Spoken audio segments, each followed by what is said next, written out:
I'm Smiley, singer-songwriter, and podcast number 15 for Memorial Day is here. But before getting into it, I need to make a correction on my last podcast. In that podcast, I told you that just drinking beer and smoking cigarettes was the first song I ever wrote. However, it wasn't. It was the first song I ever wrote that had words. Back in elementary school, I invented songs on the harmonica all the time, and I played my harmonica on stage throughout school. In college, I wrote classical music, which has no words, and my instructors thought my music was exceptional, that I sounded like Mozart, and I played my songs with others on the FSU School of Music stage. I always knew that I was born to write music to help the world. And that is why I'm doing these podcasts, to keep my channel going. I don't know yet if I've written the song that will change the world, but I'm still writing, so I'm still hoping on it. My next song, Please Be Strong, has been recorded and will be out soon, and we're just doing some final steps on it before it's released, so be on the lookout for that. Okay, I'd like to start this podcast for Memorial Day by playing taps.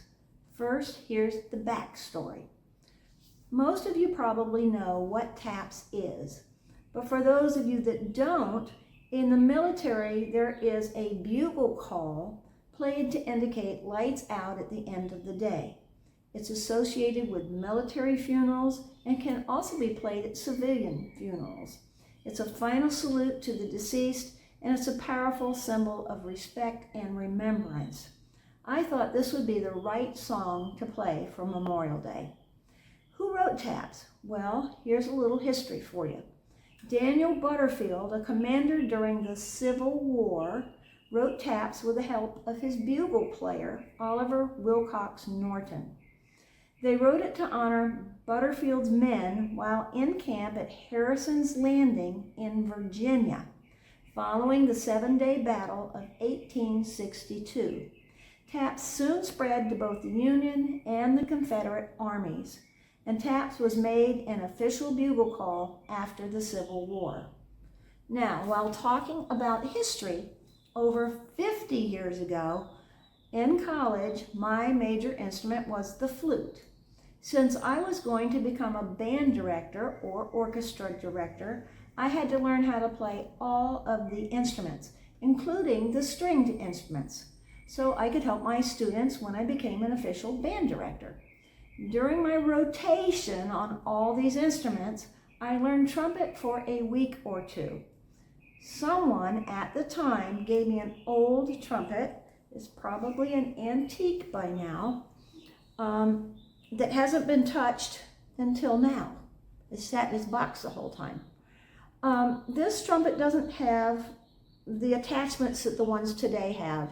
The ones today have this little attachment where you can let this pipe go in and out, probably to tune it. And there's one on this side too, and you can see it just isn't here.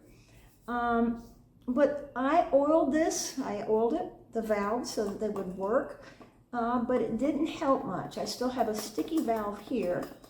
And now taps is supposed to be played on a bugle. A bugle is different from a trumpet in that it has no valves. It has none of these. It just goes around as one solid pipe going through. Now, because my trumpet does have valves and it has a sticky valve, we may have a problem. I don't know yet, but we're going to try it. So let's see if the valve sticks. Now I'm going to attempt to play taps. So here it is by a very unpracticed, rusty beginner.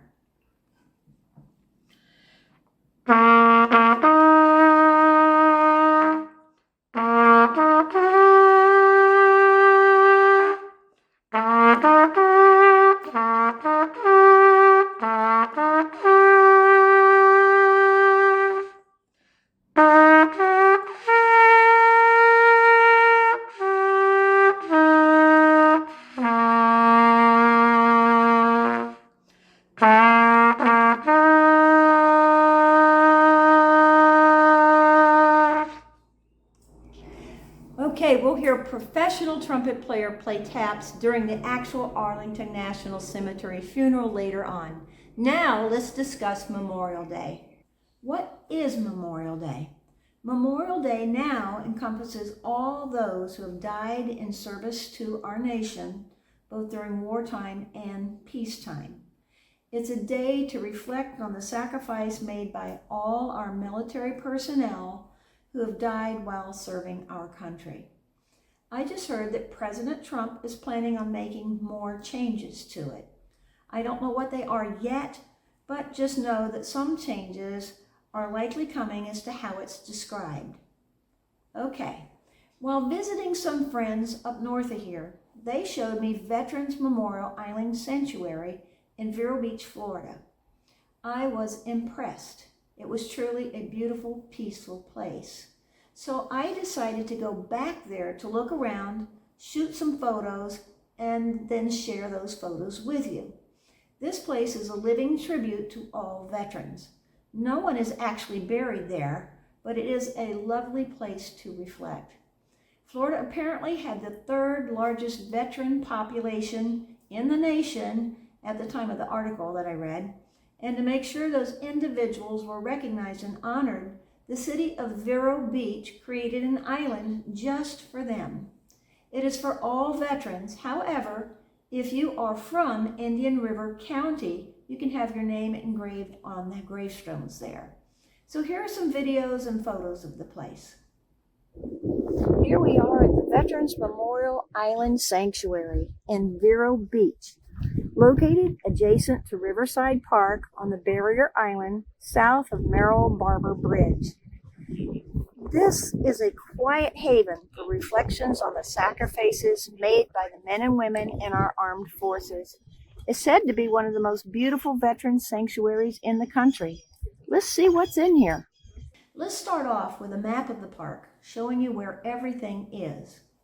Here is a sign that explains how this island was made, with the surplus dredging material from building the huge bridge that's near the property, and how the gigantic flag can be seen from the water. Monument called Lest We Forget, in memory of those who paid the supreme sacrifice in all wars in defense of our country. A very nice World War I statue. A POW, or Prisoner of War, monument. A United States Army monument. They have these for all the service branches, spaced across the island. A shot of the United States Army monument and how it is set up so people can reflect. You can see the huge bridge that was built that provided the dredge land for this island in the background. There are just beautiful pathways lined by very colorful flowers. The water's right there. It's really quite beautiful in here. The World War II area with benches for various ceremonies held here. A World War II tribute sign. A World War II tribute memorial capsule. Photo of the memorial to the combat wounded. Photo of the local recognition area. And a shot of a nameplate with a flag on it. Here's a shot of basically the whole park. Dead ahead are the service markers from the men and women of Vero Beach.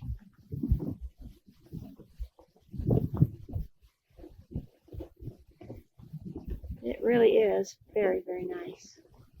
A tree that was planted in honor of the end of World War II. The plaque says, "May this tree grow 50 years in peace." Dedicated August 14th, 1995. Well, it has been there 35 years. Let's move on to Arlington. Arlington National Cemetery is the largest cemetery in the United States. One of two maintained by the U.S. Army. It is owned by the U.S. Army. It was established in 1864, 160 years ago, which brings up a good question. After 160 years, one would think it would be full, but it isn't yet. Apparently, they just kept buying land and kept expanding it. Who is eligible to be buried at Arlington? Number 1, soldiers killed in action or who died of wounds received on active duty. Number 2, retired members of the armed forces who are eligible to receive retirement benefits. Number 3, former POWs who served honorably in the active military, naval, or air service. Number 4, veterans who have received high-ranking awards such as the Medal of Honor. Number 5, members of the reserve components of the armed forces, the Army National Guard and the Air National Guard. Number 6, exceptions can be applied for. And number 7, spouses can be buried there under certain criteria. Funerals do still take place at the Arlington National Cemetery in Washington, D.C. In fact, the funeral I have the video of happened this past year, 2024. The person buried was a high-ranking retired member of the Army. Now, on to our actual Arlington National Cemetery funeral. I edited out all of the names, all of the photos of the family, anything I thought that was personal. So know there are parts of this funeral that are missing to respect the privacy of the family. However, you can see how the funeral was conducted. From the Army band to the 21-gun salute to how the flag was folded, I found it absolutely fascinating. Remember, we are actually at a service member's funeral, so show respect. This is what it's like to be buried at Arlington.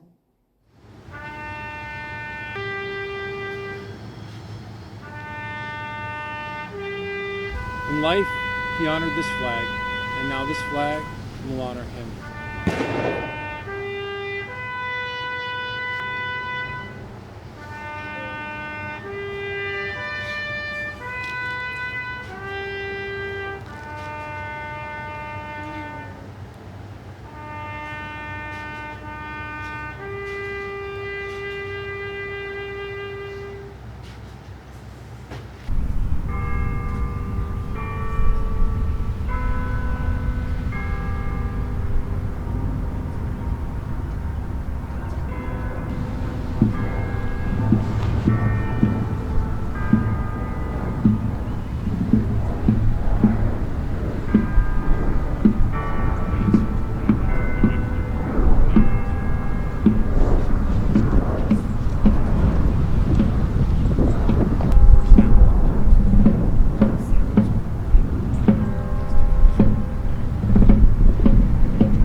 Ready, stop.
Christ our Lord said, I am the resurrection, and I am life.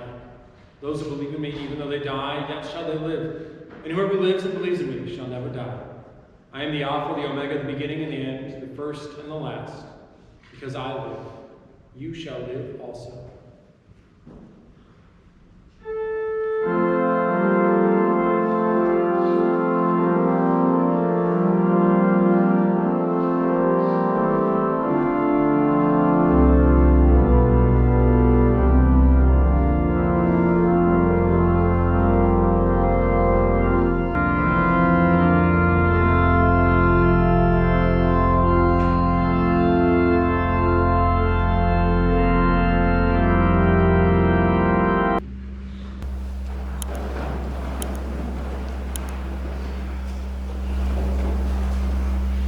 Ladies and gentlemen, I am Chaplain Brady Feltz of the United States Army, and it is my honor and privilege to minister to you as we lay to rest our comrade in arms.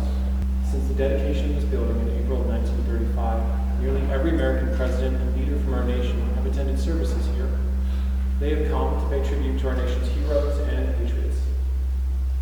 Said another way, they have sat where you now sit to do as you now do. There is no more fitting place to honor the life, love, and legacy of your father than the walls of this chapel and the hallowed grounds of Arlington National Cemetery. Will you pray with me? He leads me in paths of righteousness for his name's sake. Even though I walk through the valley of the shadow of death, I will fear no evil, for you are with me. Your rod and your staff, they comfort me. You prepare a table before me in the presence of my enemies. You anoint my head with oil. My cup overflows. Surely, goodness and mercy shall follow me all the days of my life, and I shall dwell in the house of the Lord forever. Friends and family, let us reflect on that promise that God made through David to your Father and to each of us with this hymn, How Great Thou Art.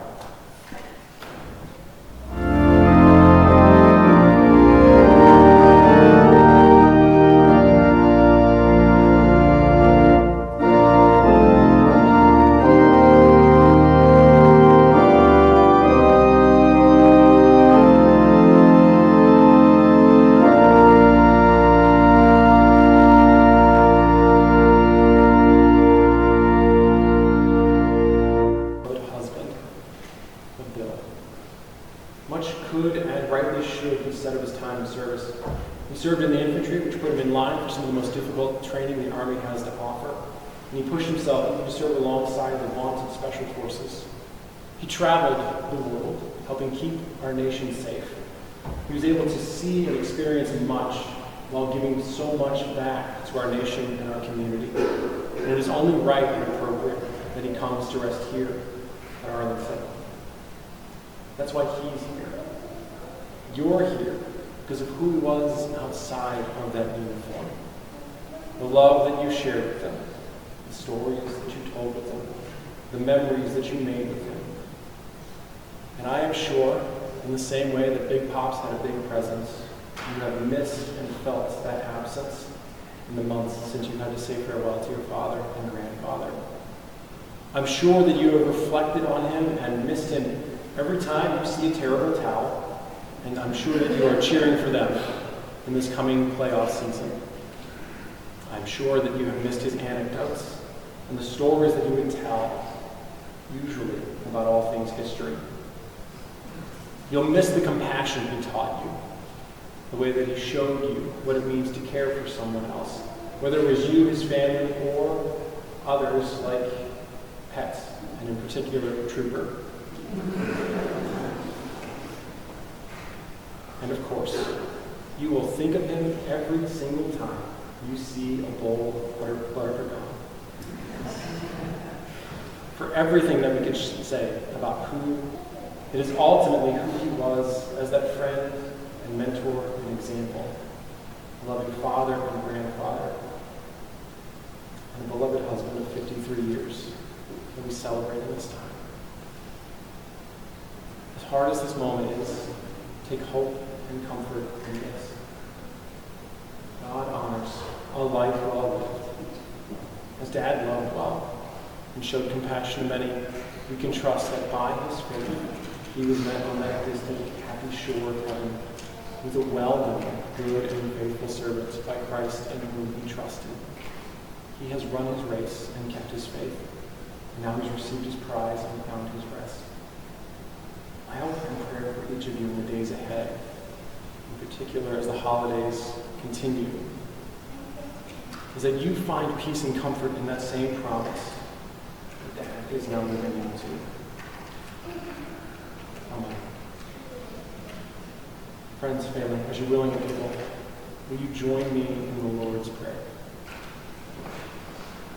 Our Father, who art in heaven, hallowed be thy name. Thy kingdom come, thy will be done, on earth as it is in heaven. Give us this day our daily bread. Forgive us our trespasses, as we forgive those who trespass against us. And lead us not into temptation, but deliver us from evil. For thine is the kingdom, the power, and the glory forever. Will you please rise for the recession?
Halt, there! Halt! Mark, Tom. There's halt.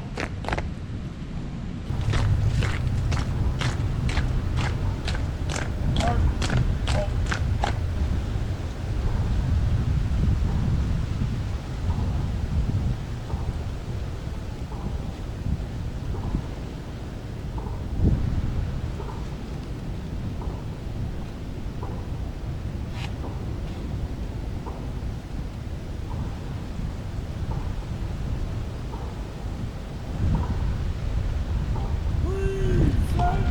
Freeze! That. Oh!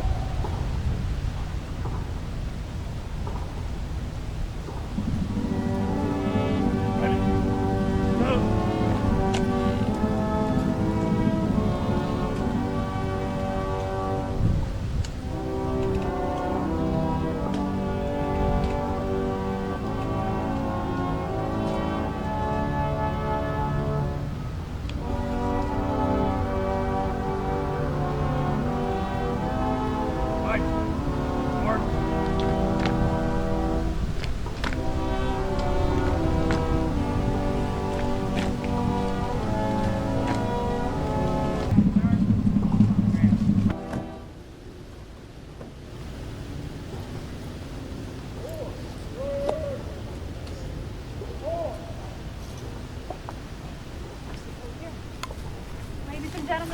standing, I do ask that you stand in the area behind the chairs.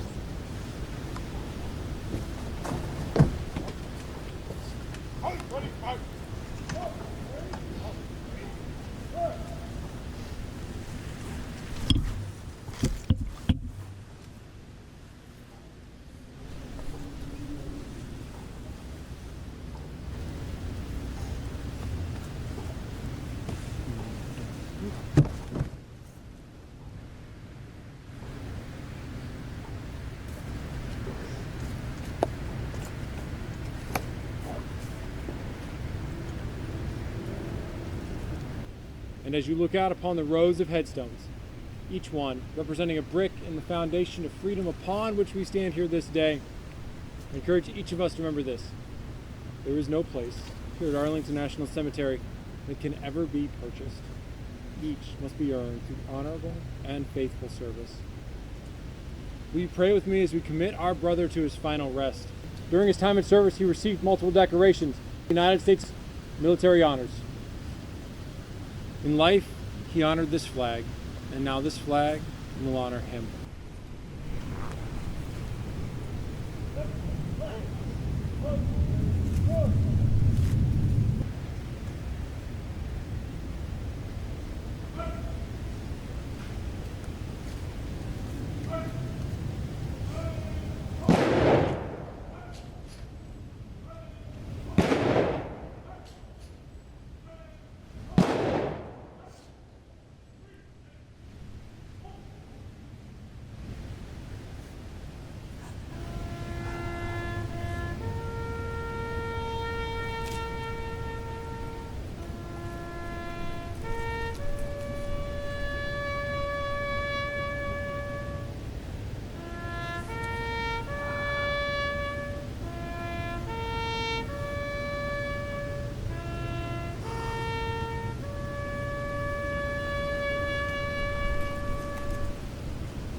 After the flag was folded, it was given to a woman that I believe was the deceased wife. Then a bagpipe was played while guests put roses on the casket one by one. After that, they showed photos of the deceased's life, family, grandkids, likely great-grandkids, and probably some descendants that went into the service. It was a beautifully done funeral, and I thank the family so very, very much for allowing me to use this video so I could show you, my viewers, what an actual Arlington National Cemetery funeral is like. The cemetery has wonderful educational programs. You can go there and take self-guided free tours, or you can go on paid tours. And this is now on my bucket list for places to go. Visit them online at Arlington National Cemetery. Well, that does it for the Memorial Day podcast. I do thank all of our service members for their service to our country, as I think we all really should. I hope you found it as interesting as I did. If you did like it, please subscribe. Next up is going to be podcast 16, and it will be about the villages located in Central Florida and some of the many activities it offers. Let me know what you think about these podcasts. If you comment, I will listen, answer, and will always be striving to improve. And if you have anything that you think would make an interesting podcast, just let me know. I hope to hear from you. Take care.